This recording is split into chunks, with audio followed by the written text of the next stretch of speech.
Can you guys hear me? In back? So? Hi, Layla. Is that you? You want to move it? Is that something you can control, or do I need to eat the mic? Yeah. You raise this up like this. Yeah. You point this into your piece. You get up about an inch to it. Okay. Right there. How about now, Layla? A C? You want it louder? I can talk louder. No. How? It's the side. Wait a minute. I don't know why they can't hear it. It probably won't be as noisy in here when we hear that, no? Really? Oh, how about that? Does that work? So, are we up max in the booth there, please? We're maxed out. All right, well, we're not going to start yet, but everybody knows they're going to have to use their big voice. If people are having hard time, you can hear this all right, right? All right, so we'll try to meet the level when we start, but that'll be in 10 minutes. Thank you.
about right here? This is good? All right, 4 3/4 inches.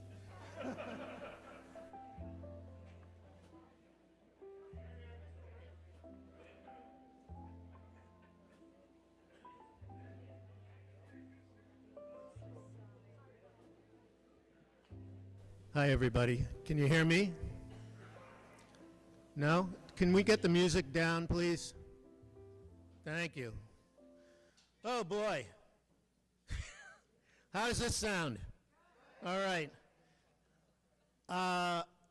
Could I please ask people to make sure their cell phones are off and the emergency exits are that way and that way? Sorry for this technical problem. The audio was running great during the day, but anyhow. Greetings and welcome to Fishtails. I'm Henry Farini, the founding director of the Gloucester Writers Center. And as you drove down East Main Street tonight, you may have noticed an illuminated yellow pencil attached to a tiny white cottage. That's our world headquarters and proof that literature doesn't require a large building, just a very large pencil. All right? For those who may not know, GWC purchased the studio home of my uncle Vincent Farini. Vince consecrated this humble space, writing hundreds and hundreds of poems, plays, and letters to the Gloucester Daily Times. When he passed, a community of friends came together to purchase and preserve his studio home. Whether you're here with us in the theater or joining us on Zoom, which is our first, and Don just told me that we have 50 people watching it online. So,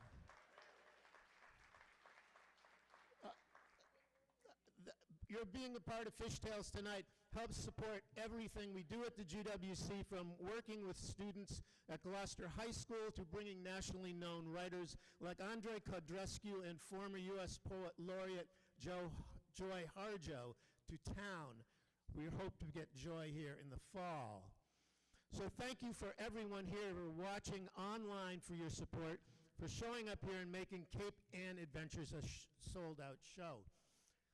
Fishtails started back in 2013 when a small handful of folks gathered at the Writers Center simply to swap stories.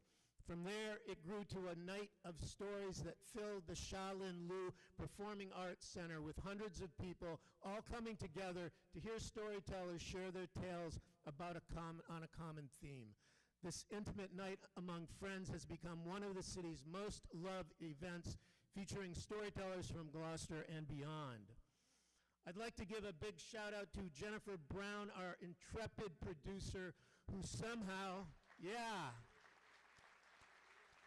Jennifer manages to pull together all the countless moving parts that's made Fishtails what it is today. We truly couldn't do this without her.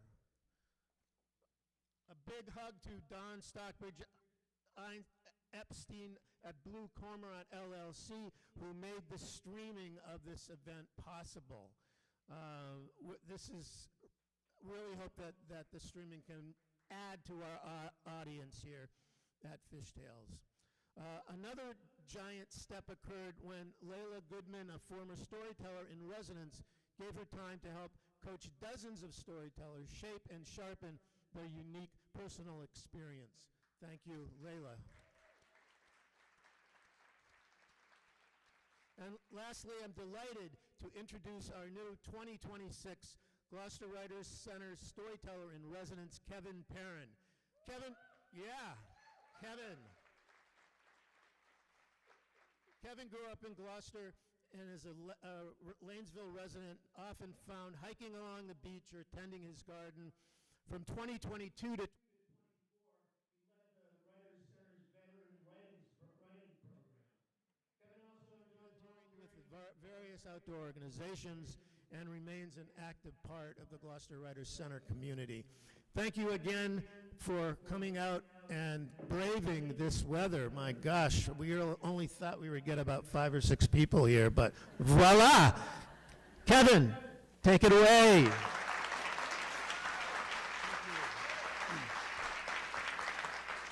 Okay. First, I want to say we'd like to dedicate this show to the late Jim Scholl, who was an amazing man. He founded Project Adventure in Gloucester, and there are some Project Adventure graduates, my brother being one of them, Jimmy Tarantino being another, in this room right now. He went all over the world teaching experiential learning, and the rivers and rocks and beaches of Cape Ann were his classroom. So just an amazing guy. Mr. Adventure, as I call him. All right, so we're going to get started, but first, thank you for coming. Thank you in the YouTube audience. And the best part of putting this thing together, being asked to help organize it, was meeting these amazing people that you're about to hear. So let's get on with it. First, I want to introduce Lori Fleming.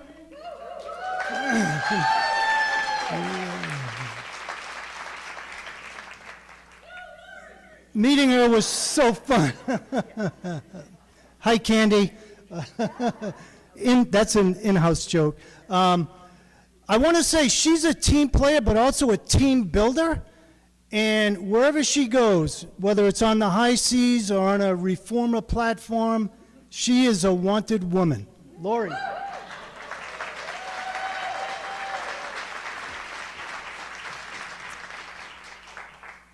I ran into Jimmy Tarantino about a month ago in Second Glance.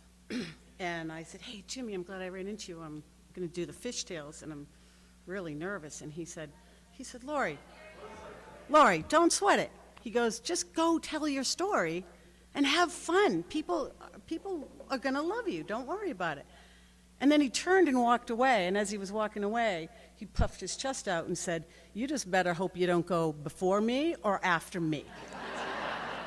So I'm first, and he's last, so whoever worked that out, thank you.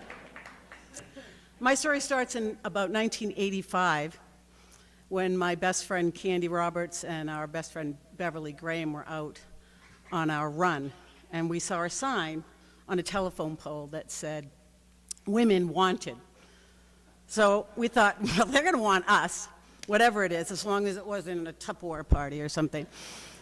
So turns out it was for an international seamanship event that was to take place the following year in New York City, and then again in France, a rematch in France 2 years later.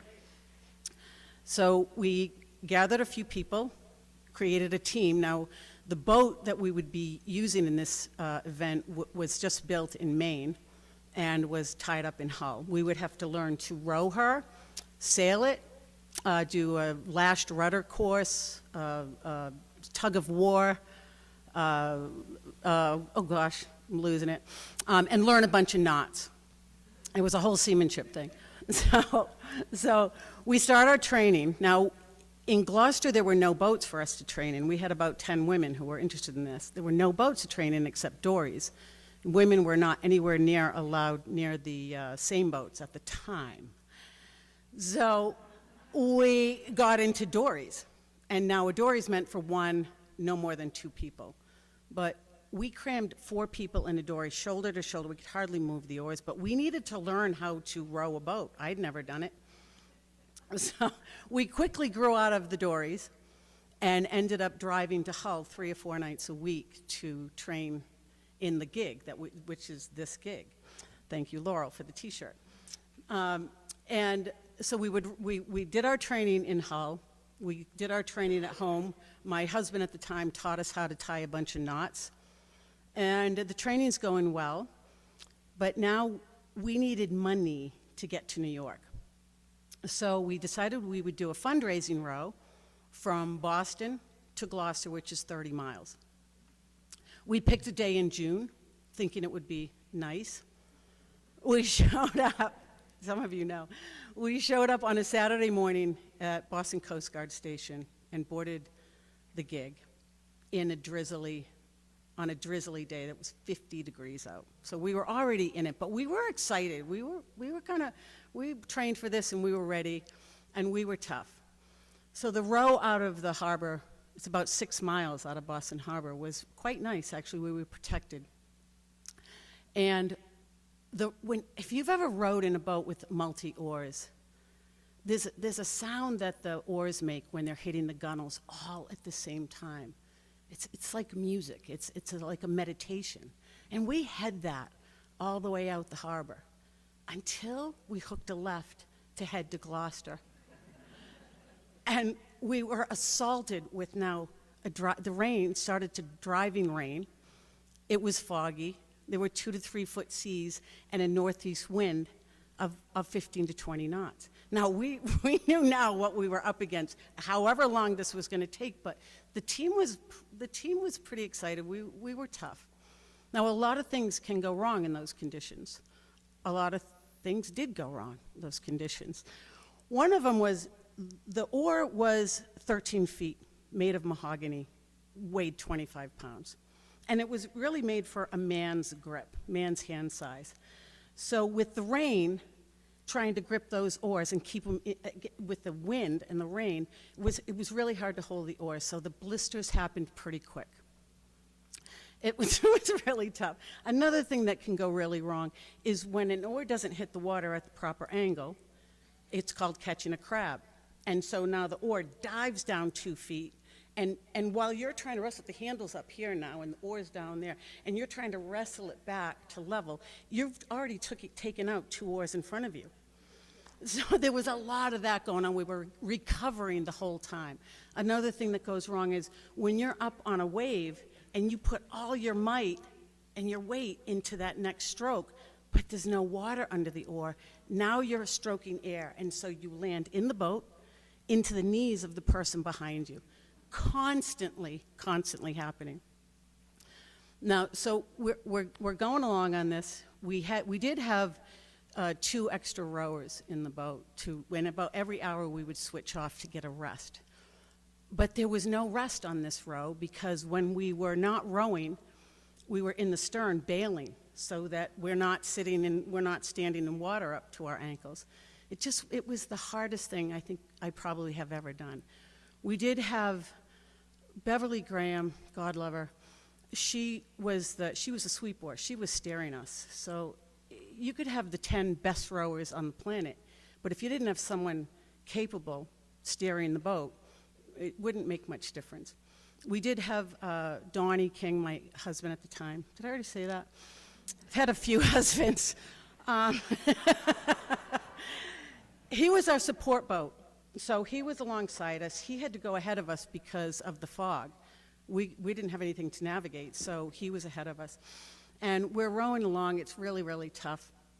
And at one point, he came up to us. The tide had changed now. So now we're heading against the tide and the wind and the rain. And he said, you guys, you haven't moved the boat in an hour. You're in place. And we're like, oh, just let us row. And he said, at this rate, you won't get into the St. Peter's Square until 10 o'clock tonight. You got to take a tow. And we didn't want to take the tow, but it was a safety thing. So we agreed to take the tow after we voted, reluctantly took the tow. And right around Marblehead Harbor, now we're freezing in the boat. We're just sitting there in the boat. We didn't have Lululemon at that time. We were in T-shirts and tights. So we get around Marblehead, and we're begging him, let us row. We need to warm up, and we want to do this thing. So he finally cut us loose around Marblehead Harbor, probably 11 miles to get into Gloucester. And we're rowing along, we're trudging through it. And then Bev yells from the stern, I see the breakwater. So now we've had like, holy shit, we did this. We're almost home. And we get past the breakwater. It was amazing. We cheered. And then we're coming in. We know we're home. It's probably another hour from the breakwater to get into St. Peter's Square. And we get around the paint factory, and our beautiful Marilyn Monroe of our team, Leone Stewart, God rest her soul, she calls ship oars. And when someone yells ship oars on a boat, you throw the oars across the rails because you don't know what's going on yet. And then she calmly pulls her lipstick out of her pocket and swear to God, and reapplies a fresh coat of her red lipstick. Puts it back in, we gave a cheer, and we rode in to a huge crowd waiting for us. They were waiting in the rain for us. The paper was there, everything was there. We raised $3,000 that day. Now, there was a guys' team who took the boat back the next day. It was 70 degrees, flat calm. Just saying. Okay, so now New York was the next month. We went to New York. This was an international event. We came in second place out of 11 countries. Yeah, right? Thank you. We get home from New York and realize we need to get ready for France, which was 2 years away. So we hired Larry Delmar to build us our own boat so that we wouldn't have to drive into Hull all the time. And Larry built us a Silly Owl gig, which some of you probably know as the Siren Song. And we had that built. So then we had the boat to train in. We go to France. France was amazing, the best experience I think I've ever had. I mean, I, at that age, hadn't really been much past puberty. So going to New York and France was a big deal for me. So now we get home from France, and we're like, we're not done with this. We were kind of let down. We wanted more of this thing, and we had built a little reputation. My friend Gina Lampassi, who was on the team, and I said, you know what, why can't we do this international dory thing that all the guys do? So we commissioned their committee, and they reluctantly let us row in Canada as an unsanctioned race, which they didn't count. But we rowed in Canada, and now women row in the international dories every single year. Lots of teams. Thank you. Thank you. So, thank you. So we still weren't done. And there was a lot of women. We were getting a lot of attention now, and there were other women saying, I want some of that. So then we commissioned the sailboat, St. Peter's Fiesta sailboat. Now, those boats are only for men. But we wanted to prove that we could row their course, a mile course, in their boats. We asked them if we could row them. We knew we would lose, but we wanted to show them that we could row the boats. And today, you guys, there are sometimes more women's teams in the St. Peter's Fiesta sailboat races than there are men. So, just please, if you ever see a sign on a telephone pole, just read it, because you just don't know if it could change your life.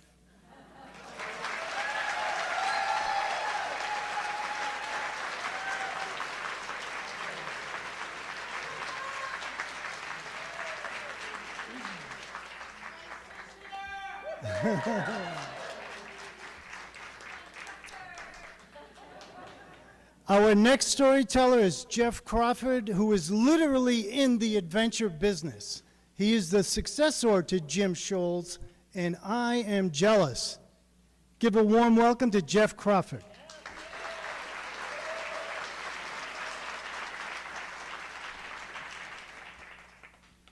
Okay, November 1995. In Hong Kong. My wife and I, Joanne, are relaxing in Hong Kong, and we're getting ready for a really big adventure. We're going to go trekking in Nepal, and basically trekking in Nepal to the Khumbu region, which is near Mount Everest. And that was, you know, we had been preparing, getting the right shoes, the right backpacks, all the right gear. We get to Kathmandu, and as we get to Kathmandu, we find out there's a massive storm that happened up in the Khumbu region. They had to rescue 546 people. 61 people died from avalanches. And we have a big decision to make. Are we going to go? Being New Englanders, we figured, big snowstorm. We're going to be there in about a week and a half, 2 weeks. By that time, they'll probably have it worked out. So we hired a Sherpa. We hired a car. We took the road trip as far as we could go to a little town called Jiri, which is right near the Tibetan border. At that point, we're hitting the trail. After that point, there are no roads. It's just trails. And The trails are similar if you've ever been out to Dogtown, the Dogtown Road, that trail, that's similar, except for the whole population goes along these trails. So we head out on our first day, and about a half a day into it, we realized, oh my God, we cannot carry all of our gear. So we had our Sherpa, if he could find a porter to go with us. And he was able, a lot of people turned him down, but he was able to find a porter that would take up most of our equipment, lighten our load. We still carried our backpacks. And he basically was within a half a day of 2 weeks on the trail getting home. And at that point, he turned around and went back with us. And we headed out the trail, heading up to the Khumbu. And we would stay in a tea house overnight. And a tea house is kind of like a very rustic version of a B&B. They would give you food. You had a place to sleep, generally no heat. We started about 6,000 feet elevation. We would go about 12,000 feet in the day and back down to about 6,000 feet. And that was a typical day, about 8 hours of trekking. And I will say, I thought I knew how to walk.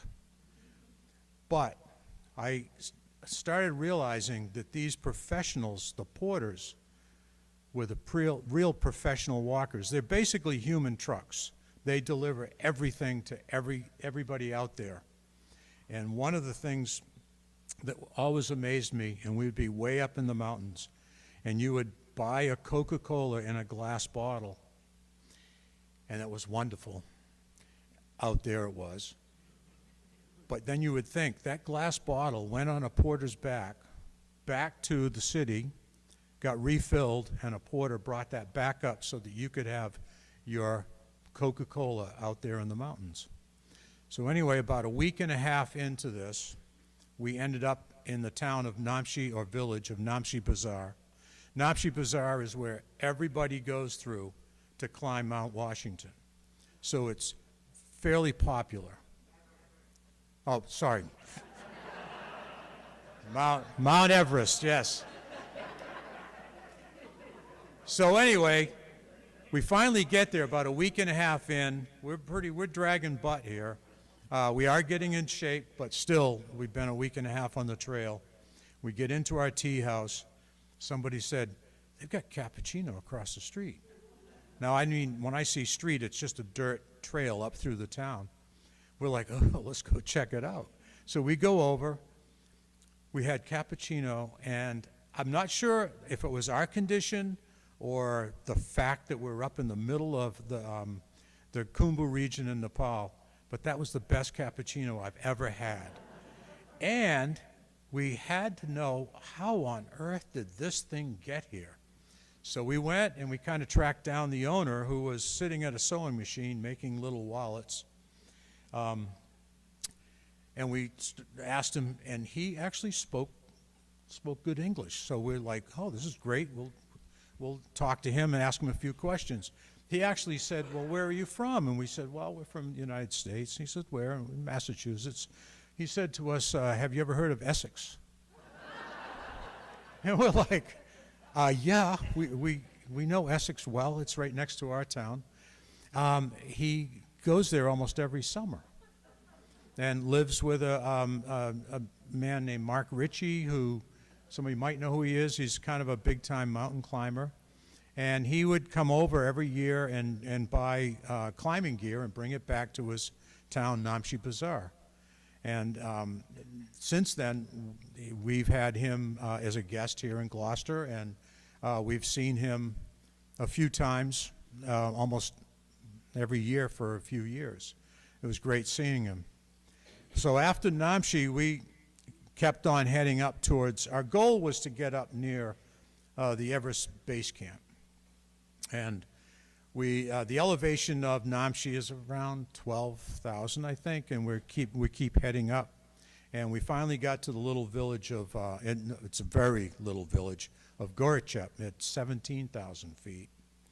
The next day, we got out early because we were going to head up to near the base camp, which is it's nothing special to see, but seeing the mountain was a spectacular thing. But a couple hours in, we started getting elevation sickness. And it's hard to explain what that is. I think it's sort of the cousin to seasickness. You know, that feeling that you don't feel good at all. And that's what we had. And our Sherpa guide also had it. And if he had it, it's like, wait a minute. So we stopped and we took a break. And we were sitting on the edge of what they call the Khumbu ice glacier, ice field, down below it anyway. And we started thinking that maybe we have gone a little too far in our travels. We were so uncomfortable. And we actually, up there, thought, you know, having a family can't be any more difficult than this. And that's when we decided that, yeah, let's go back and we'll get a family going. We had just enough time to get down to 16,000 feet, the next village, and we ended up getting our way back. And these experiences have been really great because of what I do here on Cape Ann, the Gloucester Adventure Camp, because we're out on the trails and we're all through nature. And a lot of this experience, again, learning how to walk was pretty great. And so we came back, and what can I say? We had a child, and we named him Everest.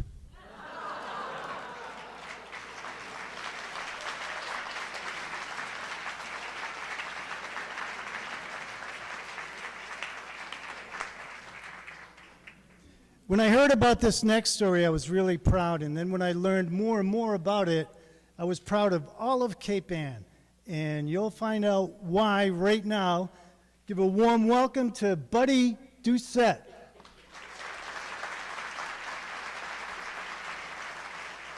Hi. I'd like to start with a quote from Mark Twain.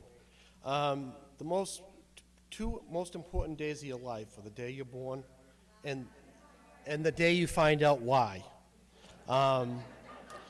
So my birthday's November 15th, 1969, and my story takes place May 18th, 2025. My day started off with me working on my son's boat down at St. Peter's commercial dock with a good friend of mine and colleague, Fire Chief Andy McRobb. We weren't working on the boat for more than probably 15 minutes when all of a sudden we heard this god-awful tire screech. And we were on the back of the boat, and we turned and looked, and we were like, what the hell's going on? And there was like a little pause and then an explosion like crash. And as we looked, I saw a 1.5-foot piece of granite go flying off this wall, followed by a 4-door sedan. And the car followed it right over, flipped over, and landed in the water. Now, the two of us were like, holy shit! I mean, you know, we just witnessed this. And I don't remember jumping off the back of the boat. I don't remember running to the end of the pier. It was about 120 feet away. I just remember my buddy Andy saying, I'll call the station, the fire department. That's all I knew. When I got down to the edge of the dock, there was a lobster, Mark Lodge and his son, Chris Lodge. They were loading lobster traps on their lobster boat right at the town landing float. Now, these two had a bird's eye view of this car coming at them, flipping over. So they were pretty worked up when I got there. So when I got to the edge of the dock, the cars flipped over pretty much underwater, And then Mark looks at me and says, I have a sledgehammer and I have the little red knife, a lobsterman's knife. There was no question of what I was doing. I jumped right in the water. I got in the water, I went over, I grabbed the maul and the knife from Mark. As soon as I grabbed that, Chris Lodge, his son, jumped in the water and went around the front of the car to the driver's side. The car at that time was flipped over, and I had the front passenger and the rear passenger. And I waded over to the door, I hit the window broke, I was able to reach in. Luckily, the door wasn't locked, the door opened up. When the door opened up, the first victim was seatbelted upside down underwater. So I screamed in and says, hey, I'm coming in with a knife in case they somehow flail, because it's a sharp knife. And I cut the seatbelt. Once I cut the seatbelt, the victim fell out and come up from under the water. It was a woman, and she was bleeding from the head.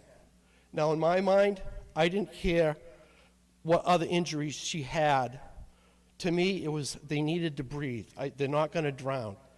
I knew that, and at this time, there's all these other people that were in the area start coming down. So I knew once I floated her off, as long as they keep her head above water, I don't give a crap. I know help is coming.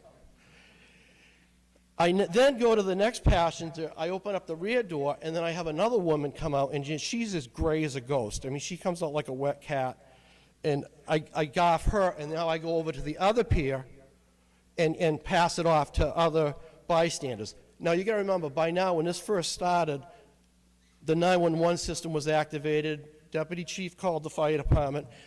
All you could hear is the whole city alive with sirens. I could hear police cruisers from all different parts of the city, from East Gloucester, they all coming in, and then I could hear the fire trucks all coming. I mean, I'm sitting there going, oh, there's engine one, and a lot of trucks. You know, it's all coming in, and I knew help was on the way. But in the meantime, Chris Lodge and the owner of the Tono restaurant, I believe Anthony Catarano, he scaled down the wall and was helping Chris, and they were trying to get the driver out. But the problem was the door was getting jammed up in the mud and the rocks. And they were able to open it up enough and finally cut the seatbelt to get her head above water, at least, so she was breathing. And I just remember looking over, and there were so many people that were down there willing to help. Like the second victim that I took out, there was a woman that stayed by her side the whole time, you know, and never left. And in the meantime, I look up, and now the fire department's showing up. They're coming with all their equipment. And I'm telling Andy, I said, the deputy chief, I says, Andy, tell them to bring scoop stretchers, because these women had no strength to get out of the water. Because you have to remember, they were involved in a traumatic car accident even before they went off the wall. You know, right? Because I believe they had a broken rib, broken hip, and stuff. But again, to me, I didn't care about any of that. I just wanted them to breathe. That was the main objective.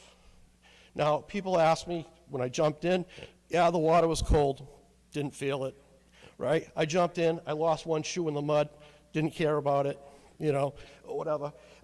And finally, when everybody was able to either be put on backboards and hauled out of the water, the one thing that I got that every woman is going to want when they leave that scene is, what do you think?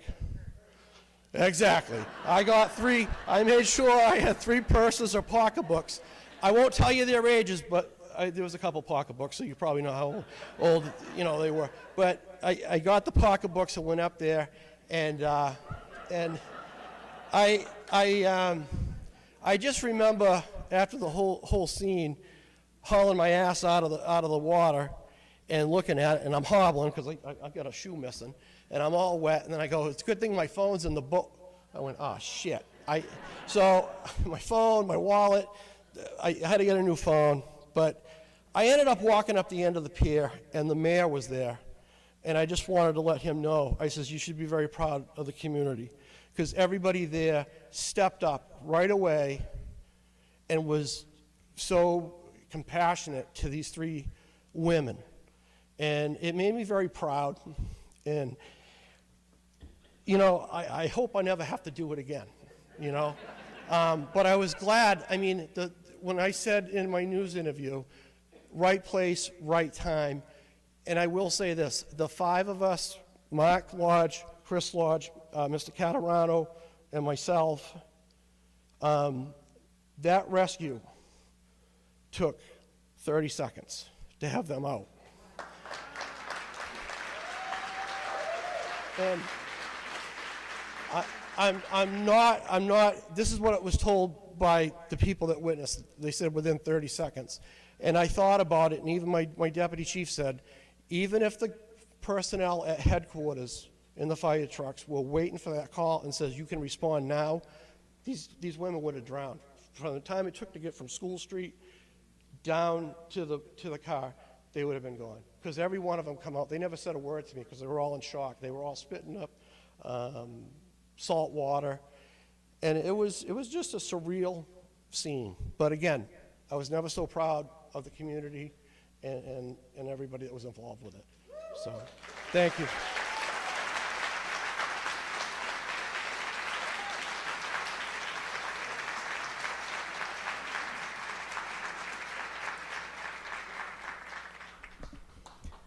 Okay, the next storyteller looks so much like me, it is very, very odd. My identical twin brother is in the audience here. He's not telling a story, I just wanted to give him a shock. I'm telling the next story, and I look a lot like me. All right, so statistically speaking, parachuting is a very safe activity. All right, don't get ahead of me. So, so I'm laying flat out in a hospital bed in enormous pain with a doctor looming over me. And what had happened was I was in an Army training program where we parachute, and we were running 2 lines of guys out the back door of a C-141 jet. And at the back of that jet, the doors are very close together. So when everybody's running out, there is a higher risk of entanglement, but you got to practice it once in a while. So we did. I get out, I'm in the sky, and immediately there's a guy tangled up in my parachute just about out of arm's reach. Now that's a bad thing. That's not something you want to see. Now it's extremely quiet in the sky. It's even weird. So I'm talking to this guy normally, and his name was Kevin also. So I say, Kevin, my chute's still fully inflated. We're going to ride it in.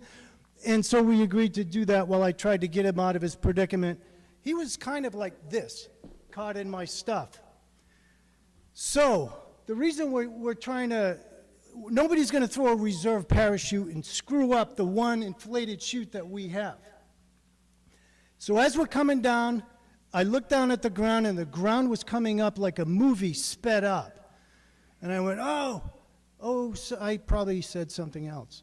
And I yelled out, prepare to land, because that's the command that we all use to make everybody know they have to assume a certain position so that you can roll out of it, hopefully, without too much trouble.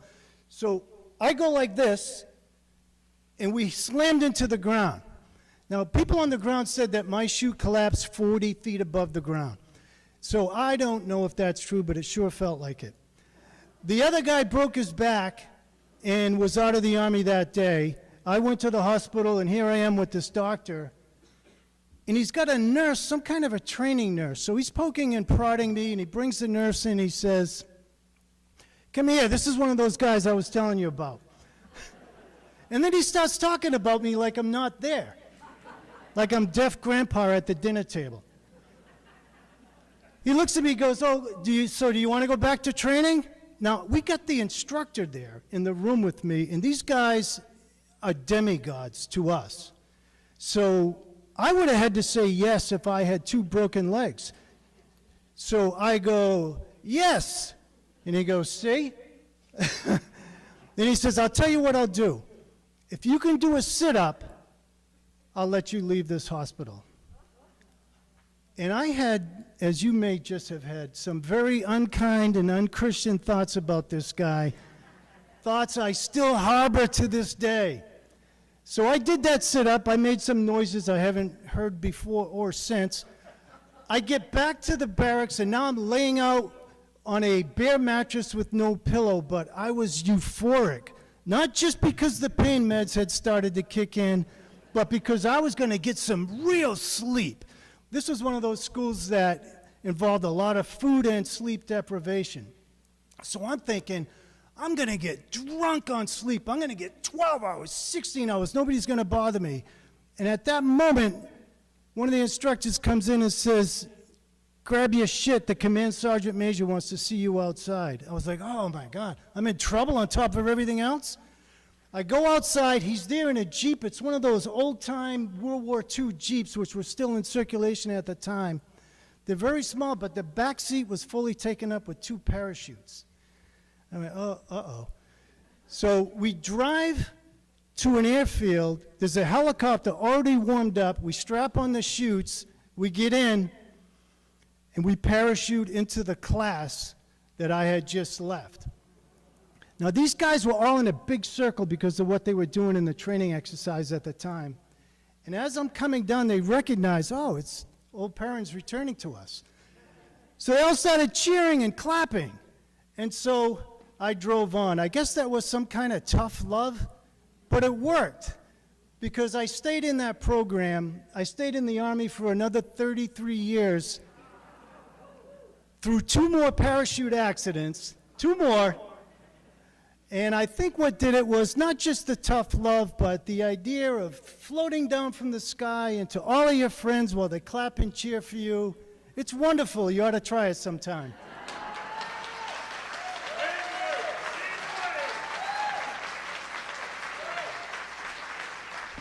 So thank you guys. We're going to have a 10-minute intermission. Please be back in 10 minutes. We got some great stories for you.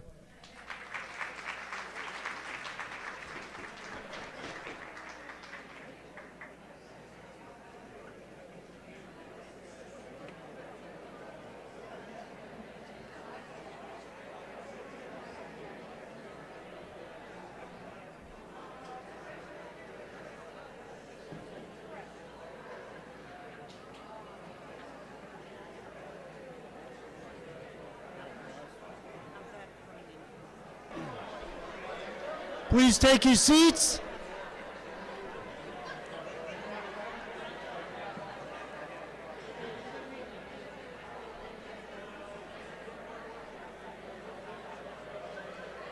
Okay, I knocked your eyes down a little bit, and it should be a little better.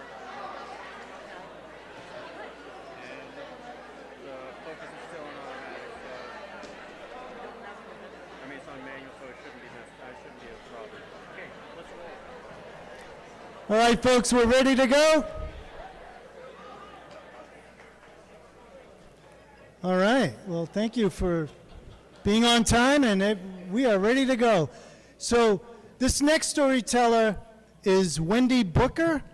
Now, she has literally already conquered the world, and she's not done yet. We've had that conversation.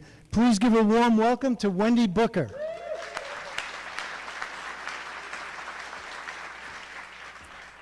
Well, how does someone who'd never slept in a sleeping bag, never went camping, never slept in a tent, had to be 20 feet from a luxurious bathroom, end up on the world's highest mountains? I think the short answer is you open your big mouth, and you'll hear that in a minute. But I'm always amazed by how far 26.2 miles has taken me. That's the distance of a marathon, but in my case, it became the distance of a lifetime. And I seriously doubt I would ever have taken on running the Boston Marathon had I not been diagnosed with multiple sclerosis. Now, before you start thinking that I'm some kind of athlete, I want to point out that when I run these marathons, I see 20,000 rear ends, and the view never changes. So I'm a plotter, and that's how I've done everything. And over the years, I've come to define myself by what I call my 3 S's. And that's serendipity, self-discovery, and a whole lot of stubbornness. Because most of what I've done has been defying medical wisdom and being told I couldn't, shouldn't, or wouldn't, or people with MS can't do that. And I kept thinking, well, what difference does it make if I end up in a wheelchair from a marathon or from MS? The outcome is going to be the same. So that's why I went and persevered. Well, after I ran that very first Boston Marathon, I was invited to speak at the American Neurological Convention. 1,800 neurologists, a very difficult audience, by the way. Anyway, after I was done speaking, I was invited out to dinner to a very fancy restaurant, big round table, and it was the who's who of MS at this dinner. There were researchers, there were doctors, there were people from the pharmaceutical company, there were public relations, and Alan Osmond, Donnie Osmond's brother. Now, all these doctors are talking about mice models and T1 cells and blood-brain barriers, and I fixated on Alan Osmond. How many kids do you have? How do you guys do Christmas? Now, I know these doctors are thinking, who invited the dicks? I missed all that. Well, Finally, the conversation came around to mountain climbing. And someone at the table asked me if I'd ever climbed, and I proudly named off 2 mountains in New Hampshire that I now know to be foothills. I said, I've climbed. The woman to my left, who was the head of a major major public relations company, said, well, we've had an opportunity come up. There's a gentleman from Boulder, Colorado with MS, and he's looking to put the first team of climbers unguided with MS on Denali. Now, Denali, doesn't that sound hot and tropical?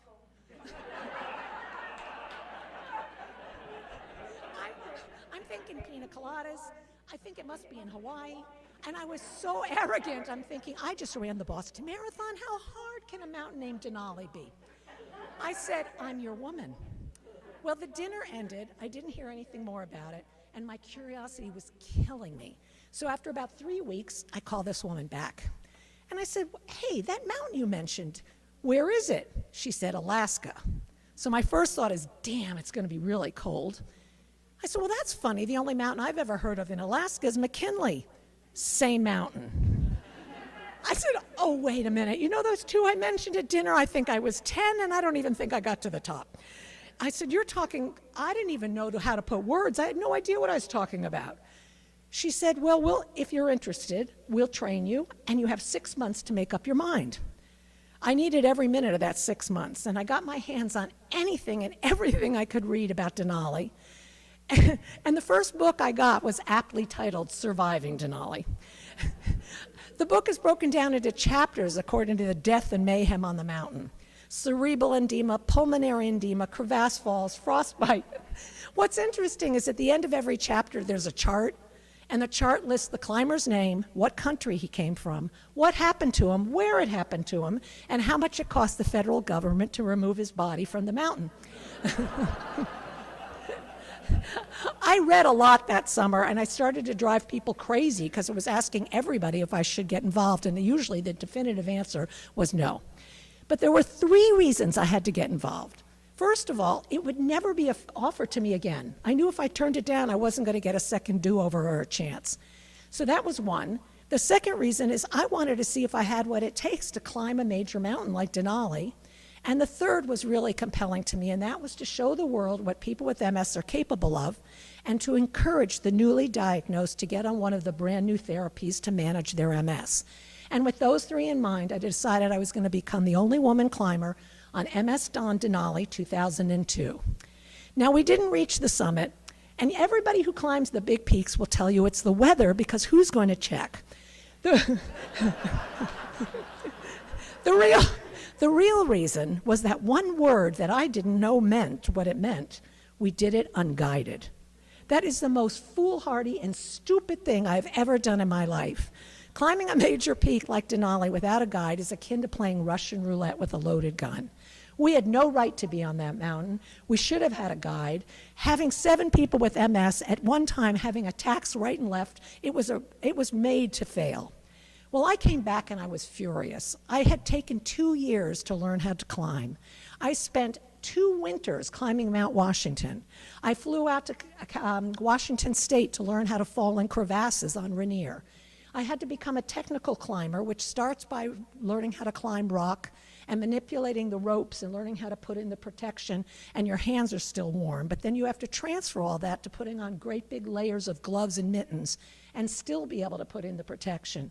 I had to learn how to fall in a crevasse. I had to learn how to set up a pulley system to pull people out of a crevasse, and what it means to be tied to the climber in front of you, which is all part of the experience.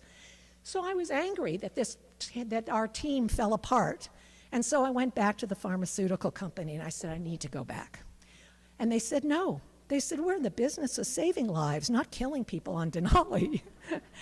And I said, well, you don't understand. This has nothing to do about the mountain. It has everything to do with multiple sclerosis. We can't always get to the top. We have to try a little harder, take a little longer, and dig a little deeper. And I got them to say yes. And while I had them in that very vulnerable spot, I decided I wasn't done asking, and I asked for the 7 summits, the highest mountain on each of the 7 continents. And in 2004, I returned to Denali and became the first person with multiple sclerosis to reach the summit.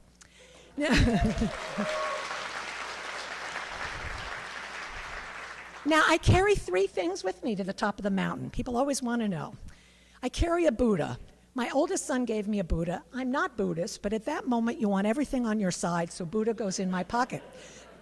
I also carry a flag that's been signed by the inner city school kids of the East Boston Donald McKay.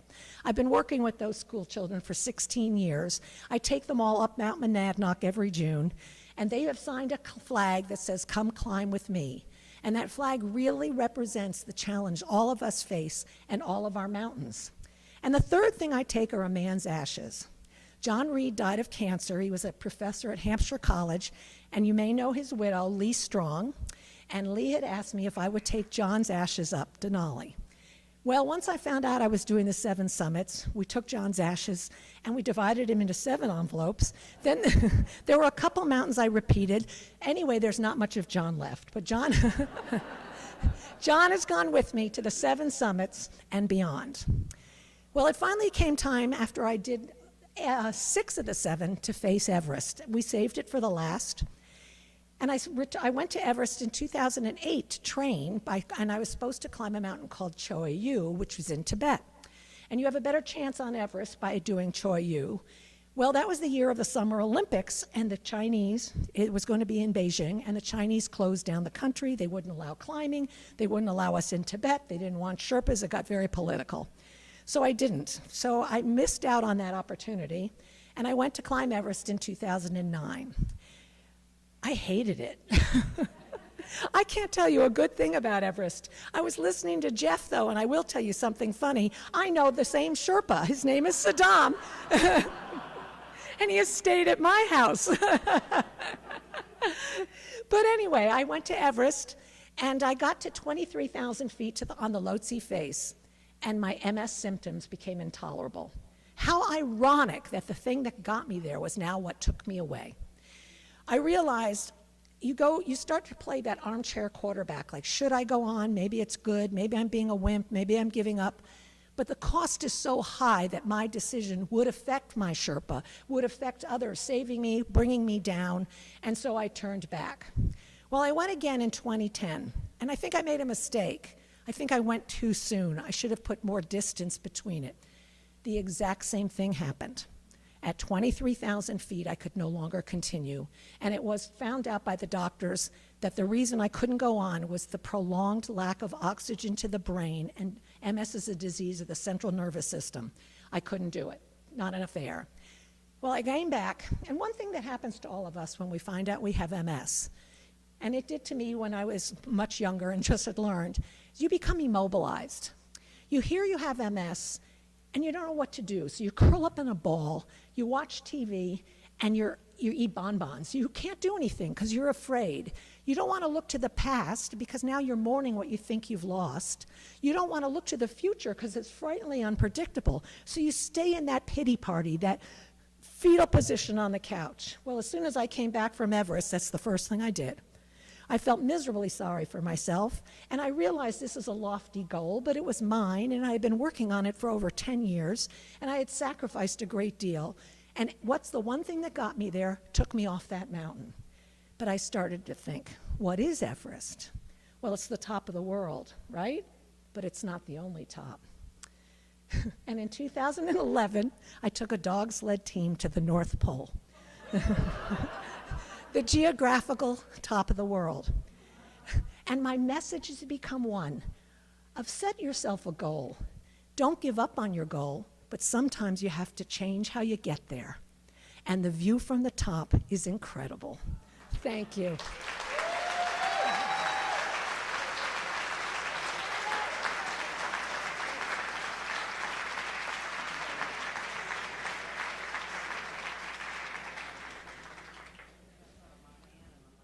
Wow. Okay. The next storyteller is Joe Sanfilippo. Now, I met him when he was giving a presentation on how to prepare the Feast of the Seven Fishes. And during it, he was talking about fishing out of Gloucester. That is the true, long-lasting heart of adventure for Cape Ann, is fishing. And I said, you know what? This guy is the real deal, no kidding, Gloucester fisherman. Here he is, Joe Sanfilippo.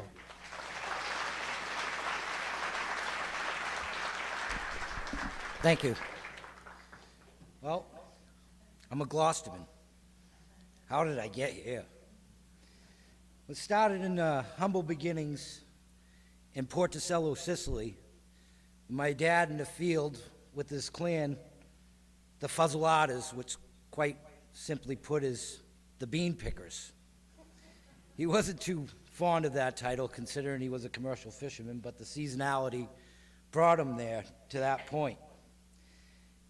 Not being happy, he said to his dad one day, he says, "Dad, someday when I find 5 liras in a suitcase, you won't see me here no more. You'll see me in America." During that time, they were at war. It was during wartime, and Dad was, he was just starting to come of age. He was about 16. And Sicily, they went to the Merchant Marines, and he started traveling all over the world, and it brought him to Boston, Mass. And in Boston, he got off the boat, and he started hearing his foreign tongue spoken through the North End. And he felt at home, immediately felt at home. He was took under his wing, and he started fishing and sharing his generational knowledge with people that were basically pioneering an industry. Understanding that Gloucester's commercial fishing industry used to process over 1 million pounds of fish a day on any given day was a big deal back then, and he was right in the thick of it. So as he came to Boston and he worked his way into the fishing industry, just so happens he get blown into Gloucester one day, and he met my mom, and they started courting. Through that courtship, Dad got picked up. You see, he was here as an illegal alien. He had jumped ship. So Mom married Dad in Charlestown jail. And they deported him anyway. So he got deported, went back to Italy, straightened out his papers, and come back and started a family. Started quite the family. He had 6 children, 5 boys, me being the youngest of 5. I had quite the shoes to fill. I started fishing when I was about 11 years old. On weekends, during any free time from school, I realized that the only real time I got to spend with my dad and quality time was working on the boats and working on the docks, and it's what I really love to do. After a few years working with my dad, he saw something in me that my brothers didn't have. You see, my dad trained all my brothers to be great captains and offshore captains through his ability to see the future in an industry. All 5 of us became what I call blue water captains. We started inshore with hooks on a line in a stream in the river. Before you knew it, we were fishing fixed gear. Before you knew it, we were towing a net across the bottom on George's Banks. And further off, we went to Grand Banks and started fishing for swordfish, 1,800 miles from shore sometimes. That's where we got what I call the doctorate. This is unwritten. This is an unwritten journey into the commercial fishing industry where you get your education on the water. This is the University of George's Banks. is what I call it. What my dad noticed in me was I had the ability to have that patience to be able to train people. And he pointed it out one day, and I took it for what it was worth and started writing everything down. Every lesson that I taught the new generation of kids coming in went into a book. And that book became Extreme Gloucester Fishing. It's essentially a training guide for the next generation of commercial fishermen. It's a 40-module curriculum that covers everything commercial fishing. It's something that this industry needed and has been sitting on the back shelf for a long time. My dad was adamant that all his boys learn commercial fishing first, because he knew that the commercial fishing industry was not just a way to be a fisherman or to harvest. There were several different industries tied to it. You could be a welder, you could be an electrician, you had to be all of these things in order to make it happen. So Dad knew by giving us this knowledge, he was also giving us the knowledge to travel and go outside of what we were doing. Our time in the industry, my brother Dominic was one of the youngest captains to ever sail out of this harbor on the Treesera. And as my dad's family grew, he started buying boats. But unfortunately, as his fleet grew, the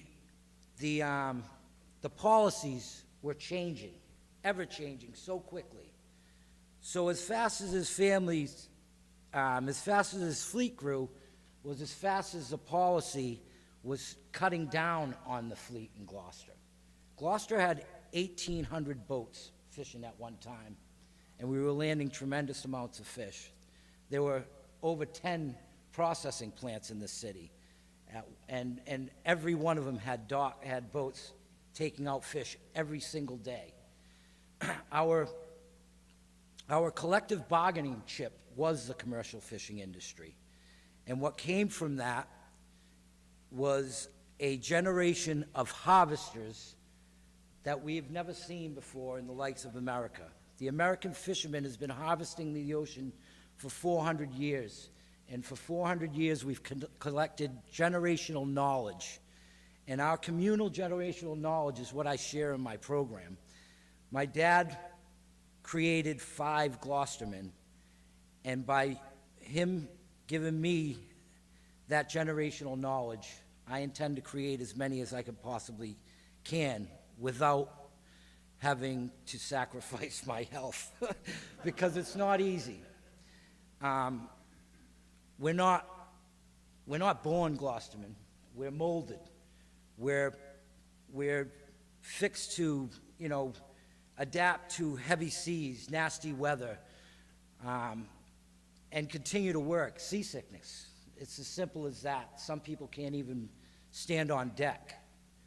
So with that came the teaching of the next generation of fishermen through our years of being in it. My older brothers, all their friends fished. And in the end, I was the one. I was the kid. Sure, I was the little guy, right? So everything I did was let the kid do it. Nowadays, it's what can we do for the kid, right? So that was Dad's dream. Dad's American dream was to create 5 good fishermen, and from them fishermen to create as many Gloucestermen as possible, and that's what I think he did. Dad achieved what he was out for, and having to have that sense of pride and in the American dream, and his favorite saying was, "God bless America," and I can still hear him. I just lost him a couple weeks ago, so I can still hear him yelling that on the dock. God bless America, so everybody could hear it. Because coming from his humble beginnings and creating what he did was quite the feat. So, God bless you, Dad.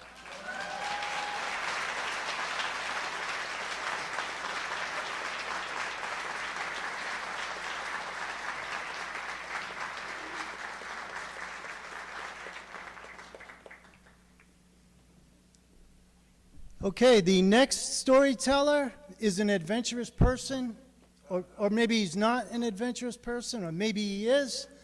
I don't know, but I know he's a great writer, storyteller, and friend. Matt Buckman.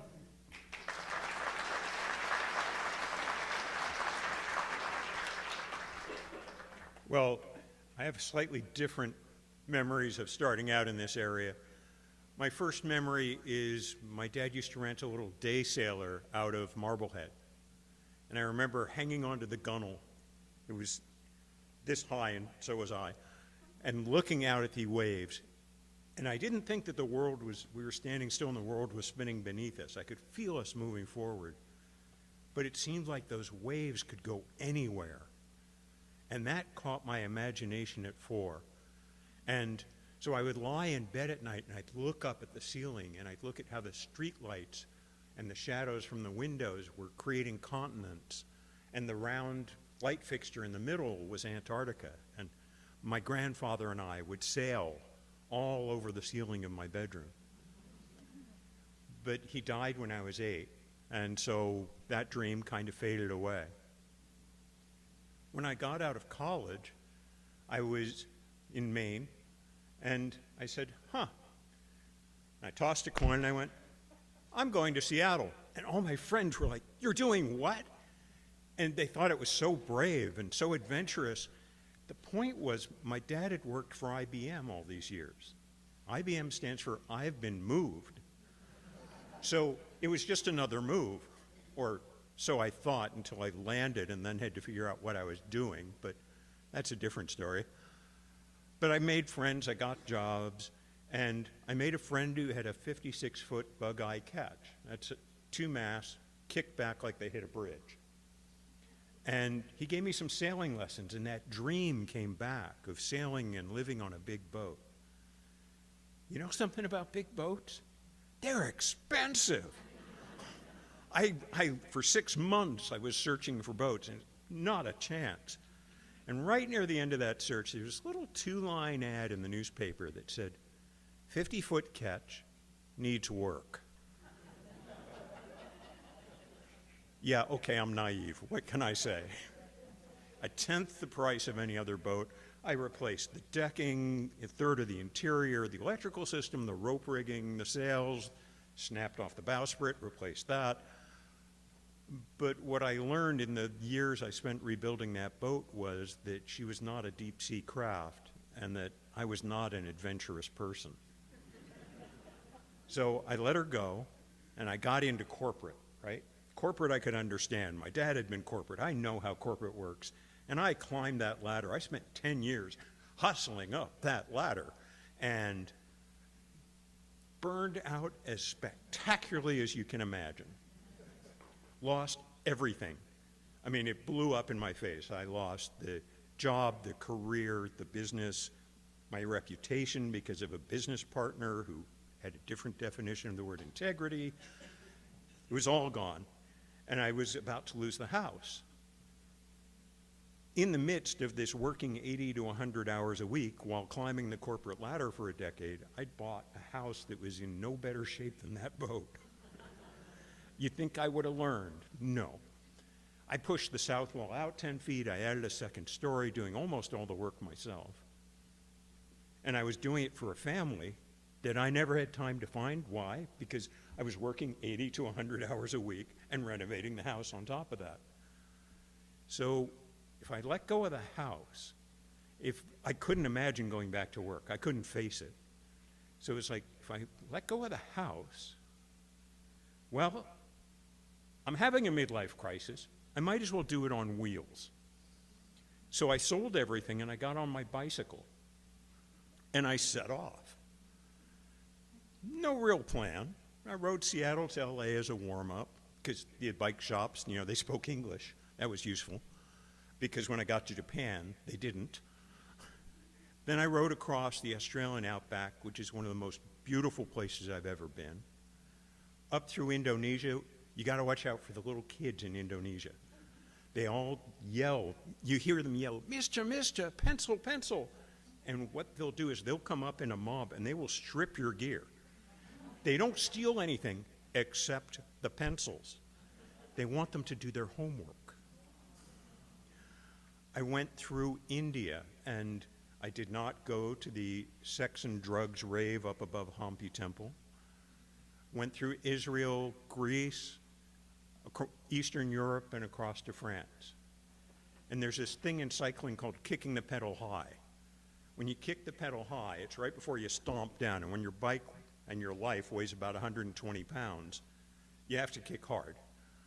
But it's a chance to think about the choices you've made and a chance to think about the choices you're going to make in the future. So I got back, and I started out in very low-level corporate. I let go of all that nonsense. And this time I found the family before I designed and built the next house. Right? I do learn. And along the way, I married, fell in love with a single mom, got the kid prepackaged at 6. About the time she got to college, I got laid off at the bottom of the recession twice. So suddenly, we're bleeding money out of every pore. We're about to lose the house again. And my wife said, well, you know those novels? And what had happened was way back in Japan, I had started writing my first novel, my first piece of fiction, totally by accident. And I sold it to this tiny house that had the decency to go out of business almost immediately afterward. And my novels were finally to the point where they were just starting to bubble and they were just starting to come up. And so we made the bet. And we sold everything. We dumped the house at the bottom of the housing recession. We moved into this pit on the Oregon coast that was worse than the first house or the sailboat. And I wrote my ass off. That was 13 years and 3 days ago. I've been a full-time writer ever since. Retired my wife about 8 years ago to be my part-time assistant. And I'm about to lose my place because my life is changing right now. We're betting our savings again. We're betting a big chunk that I can lane change my career. As of a book launch that's coming in 3 days, I'm letting go of every one of my series that's making money, and I'm betting that I can create a new series that starts in Antarctica. It's a climatological thriller series. The catch is, I've never been to Antarctica. Well, in 3 weeks, I'm going to be flying to Ushuaia, Argentina, getting on a 186-foot square-rig tall ship, and I'm going to be working crew sailing to the Antarctic Peninsula from Argentina and spending 3 weeks learning about Antarctica and sailing big ships. And my wife knows not to worry because she knows that though adventures happen to me, I'm really not an adventurous person. Thank you.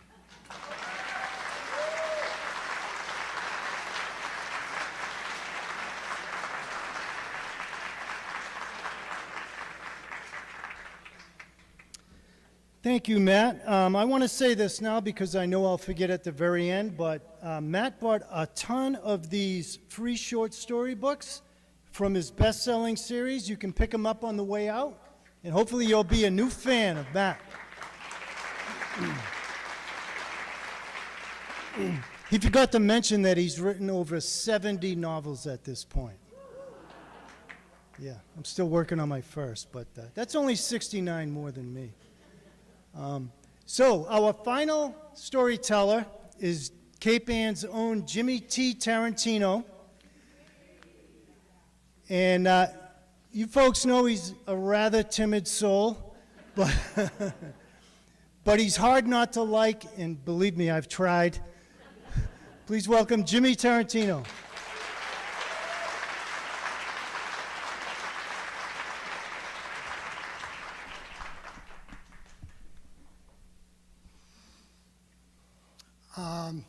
There's a great quote that begins 20 years from now, you'll be more disappointed by the things that you haven't done than the things that you have done. So throw off the bow lines and sail out of the safe harbor. Clearly, these speakers here tonight, you don't have any problem throwing off the bow lines. Personally, I started throwing off the bow lines when I was a little kid in a fish box off Pavilion Beach, pretending I was winning Sunday's sailboat race in St. Peter's Fiesta.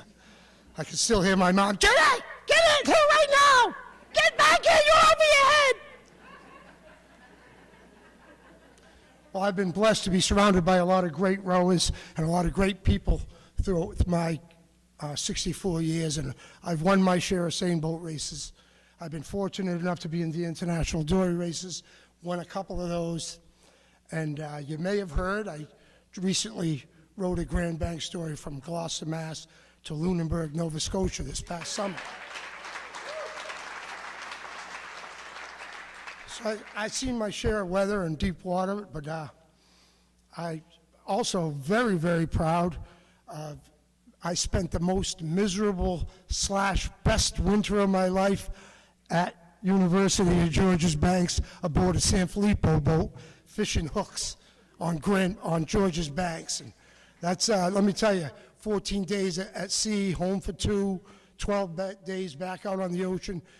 Georges Banks, you get the perfect storm, guys. Saw a lot of nasty stuff. What's the name of that show of the guys that fish crabs in Alaska? What's the name of that show? Yeah, The Deadliest Catch. They got nothing on Georges Banks. I remember green water coming over the bow. So I've seen my share of weather. And recently just got the opportunity. A good friend of mine asked if I'd like to sail with him from Gloucester to Bermuda and then on to Puerto Rico in a 64 luxury sailboat. Well, I'm a Gloucester fisherman. I see it all. A nice pleasure cruise sounded pretty good to me. Sign me up. So our story begins 2 days after Thanksgiving aboard the vessel Artemis. There's a crew member here in the audience tonight.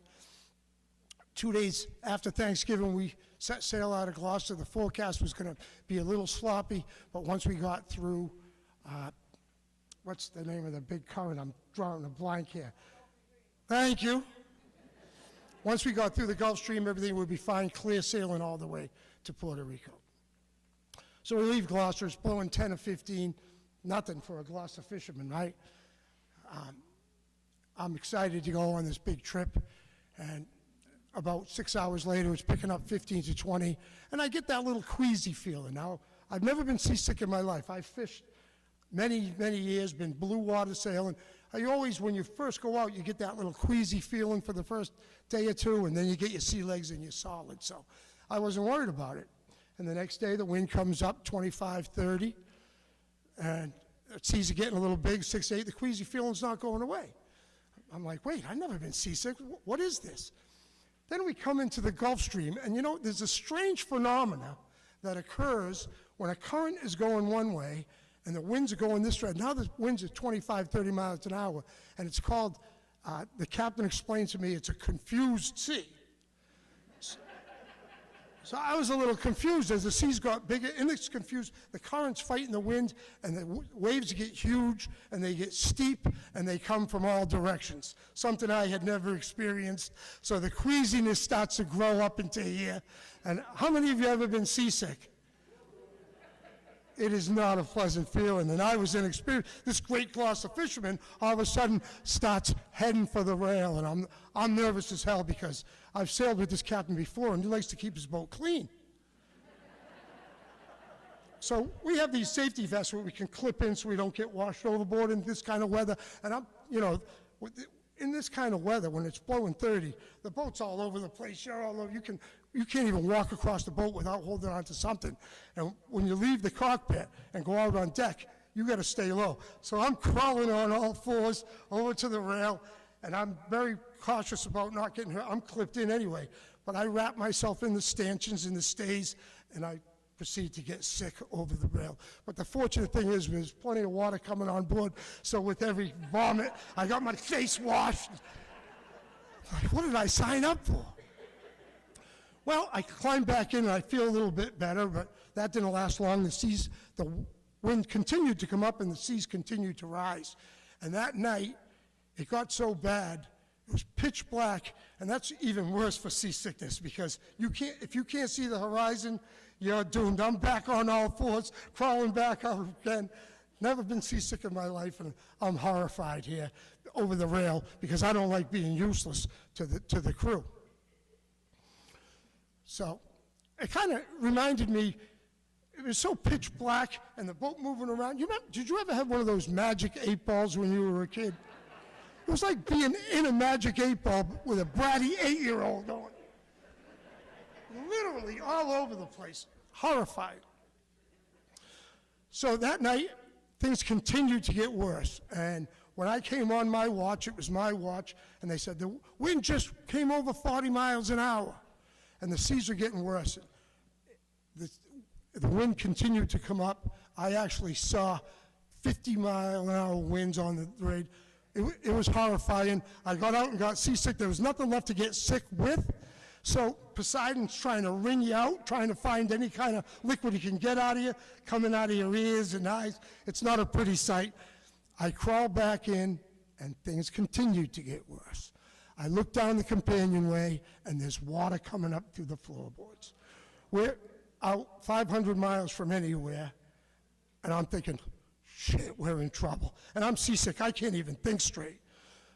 Fortunately, the captain and his brother could think straight, and they said, get the floorboards up. I don't know what's going on. I'm just confused and scared. And they get the floorboards up, and the captain tells his brother, taste it. He sticks his face down, and he comes up, it's fresh. So finally it dawned on me, we weren't taking on water. A huge relief came on. Apparently, the new water-making system, it's a pressure-fed thing, had blew a hose and all this commotion and slamming. So they immediately, the captain and Chris, who's in the audience tonight, got the pumps going, got the water cleared out, and we survived through the storm. Meanwhile, I'm up there with the magic 8 ball. Are we gonna die? Concentrate and ask again. Concentrate? I gotta go throw up. Well, we came through the storm, obviously. We're here today, and the weather come down a little bit, and we sailed into Bermuda halfway through our 1,500-mile journey. And if you ever want to go someplace that's going to heal your soul, go to St. George's in Bermuda during the first day of Advent. They have a thing called Walkabout. All of Bermuda shuts down and comes into St. George's to see this beautiful event. They close up all the streets, and there's singers and dances and choirs that sings like angels in the churches. And having come through this ordeal, we were all so proud of ourselves that we survived. And our boat, Artemis, was well known and renowned. People were coming up in the docks and saying, you could tell that they wished they had a boat like ours, because they had also limped into Bermuda with broken masts, broken bones, and they saw we came in pretty unscathed. We blew out a Blue Cormorant on the mizzen sail, and one of our guys got tossed out of the bunk, was pretty bruised up, but overall we were pretty good. And we healed there in St. George's in Bermuda. We had 3 or 4 days to make repairs, and the captain assured us beautiful sailing all the way to the Caribbean as we crossed the Sargasso Seas. So we're feeling pretty good. Oh, one more thing, in St. George's, go over the hill and go to Tobacco Bay and swim in that healing water there. It's magnificent. And we were so fortunate to spend 3 or 4 days there. So we got to leave, and we're heading clear sailing. The captain assures us beautiful weather. He's paid a professional forecast service to get the forecast, and we know we're good. So we head out of Bermuda, heading south. And guess what shape is south of Bermuda, between Bermuda? Anybody? Yeah. I swear on my grandmother's soul, you cannot make this shit up. We're one day out of Bermuda, beautiful weather, and all of a sudden, a little bird comes flying over the boat. I can see a little, I go, look, a bird. And me being an experienced Gloucester fisherman, I've seen this a bunch of times. Anybody who's done blue water sailing, occasionally these songbirds get blown offshore, and they can only fly for so long. They'll perish if they don't find something to land on. So you end up having a pet bird for a week or two until they see land and they fly away. And I quickly explained this to the crew that we were in the crew, but this little, and I remember him clearly, was a green and yellow bird, came flying in the pilot house under each of our noses and flew off. I go, oh, he's going to land. And he goes, shh. He didn't land. This little Bermuda Triangle harbinger, was he giving us a message? I'm like, oh no, please. The wind starts coming up. The wind comes up within 6 or 12 hours. I'm crawling back out to the rail. Why? What happened to the good weather? How'd you get going? What are you doing? Went through the whole sickness thing again for a couple of days. It was horrible. Unforecast. Apparently, nobody got the forecast. But we come through it again, and we came in, and once the weather came down, sailing across the Sargasso Seas, I saw some of the most beautiful sunsets and skies, and I know God blessed us to make us through some of the hardships that we had, and I'm glad I threw off those bow lines to make that trip, because when we came in, we were bound for Culebra in Puerto Rico, a little island east, and we had St. Thomas on this side in Puerto Rico, and there's amazing, beautiful skies, and it was a tremendous experience. But I think I might be done blue water sailing. I have a plan with my wife we're taking my dories called the Heart of Gloucester. We're putting it in the Everglades in April, and we're going to sail through the alligators and pythons, across Florida Bay, and out the Keys. It's only 8 feet of water. I can't help throw off the bow lines, but I think I'm going to stick a little closer to the safe harbors.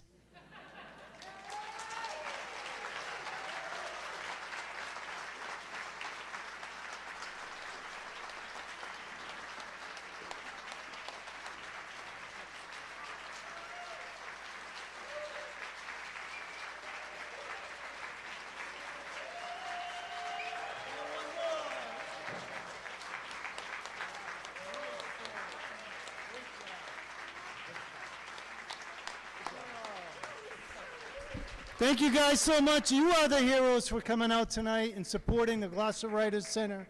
Thank you and have a great night.